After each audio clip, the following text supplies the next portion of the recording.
All right, let's just get right into it. Have you ever looked around and just felt like you're missing something? You see friends with pretty much the same salary, but somehow they're taking these amazing vacations, they've got the new phone, and they still seem to have a nice chunk of savings. And meanwhile, you're just trying to survive until the next paycheck. You work hard, right? The money comes in, but then after rent, a few nice meals out, and just, daily life, it's pretty much gone. It's not like you're being reckless, but the money just doesn't seem to stick. And that brings up a really scary question. Are you going to be living like this at 35? Are you ever going to be able to afford a house? Let's tackle that fear head on. So to really see why starting early is everything, let me tell you a quick story about two friends, Xiaojie and Awen. They both start at the same company at age 25. Now, Xiaojie gets right to it. He starts putting away $10,000 a month into an investment. But Awen, he decides to wait, enjoy his youth. He starts saving 5 years later at age 30. But get this, he actually puts away more money each month, $15,000. So who do you think comes out ahead?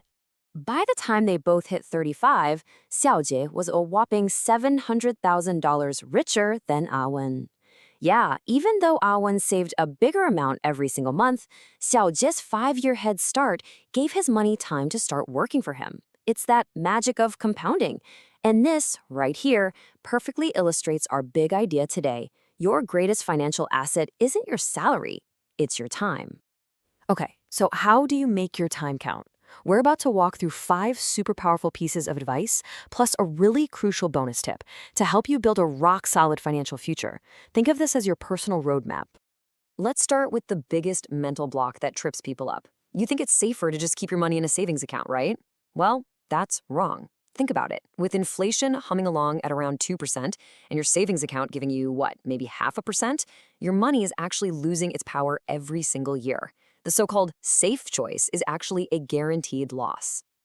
And this isn't just some theory. I mean, look at this. In Taiwan, over 40% of workers have less than $100,000 in savings. That's, about 3,000 US dollars? It means that nearly half the population is just one unexpected emergency, one medical bill, one job loss, away from a total financial crisis. You do not want to be in that 40%. So step 1 is this. Before you even think about investing or getting fancy, you have to build your defense. This is your financial foundation. It's your safety net that gives you the peace of mind to make smart decisions later, not desperate ones. And that safety net has a name, an emergency fund. It's simply 3 to 6 months of your essential living expenses just parked in an account that you can get to immediately. Its job is security, not growth. Think about it. During the pandemic, a friend of mine lost his job out of nowhere. It took him 4 months to find a new one.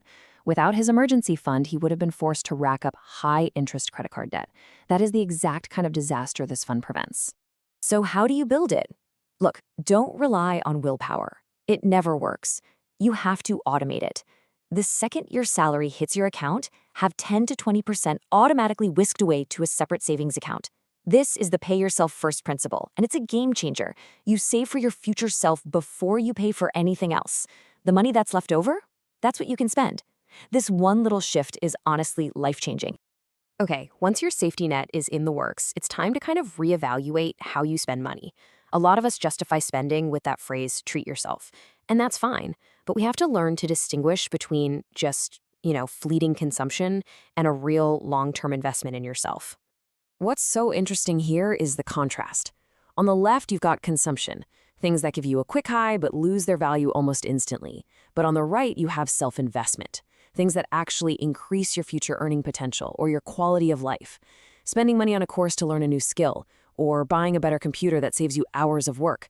That's not an expense, my friend. That is an investment with a massive payoff. And hey, here's the proof. Data from job banks actually shows that employees who are consistently learning new skills see their salary grow over 30% more than those who don't. 30%. Investing in your brain is the most direct way to boost your income. And guess what? No market crash can ever take that away from you. All right, now we're talking. With your safety net in place and a focus on self-investment, we can finally move to the offensive strategy. Look, saving money is great, it's essential, but it won't make you wealthy. To truly build wealth, you need to make your money work for you. You have to invest. Let's go back to that magic of compounding. If you start at 25 and you invest just $10,000 a month with an average 7% annual return, by age 40, you'd have around $3 million. Pretty good, right? But look what happens if you just keep going. By age 50, that number explodes to over $8 million. The growth isn't a straight line. It's a curve that gets steeper and steeper. That's your money making babies. So how do you even start? Well, the simplest and, frankly, most effective tool for beginners is something called an index ETF. I want you to think of it like a stock market buffet. Instead of trying to pick the one single best dish or stock, you just buy a little bit of everything on the menu. Say the top 50 companies in the country. This automatically spreads out your risk. You're not betting on one company, you're betting on the entire economy to grow over time, which historically is a very good bet. But to succeed, you absolutely must follow 3 golden rules. 1. Be consistent. Invest the same amount every month whether the market is up or down. Don't try to time it. 2. Be patient. The market is going to have bad years. It will go down. Don't panic and sell. The biggest gains often come right after the biggest drops. And 3. Be prepared. Only invest money you know you won't need for at least 5 years. That way you can ride out any of the bumps. You know, relying on a single paycheck is like sitting on a one-legged stool. It's just inherently unstable. To build real financial resilience, you need to go beyond your 9 to 5 and create multiple streams of income. This isn't just some trendy thing to do. It's a critical risk management strategy. But listen, not all side income is created equal. On the left, you have jobs where you're just trading your time directly for money. There's a hard limit on how much you can earn because you only have so many hours in a day. The real goal is over on the right, scalable income. This is where you create something once, a digital template, an online course, a blog, that can generate money for you over and over again, even while you're sleeping. And finally, our bonus tip. None of this works if you only do it once.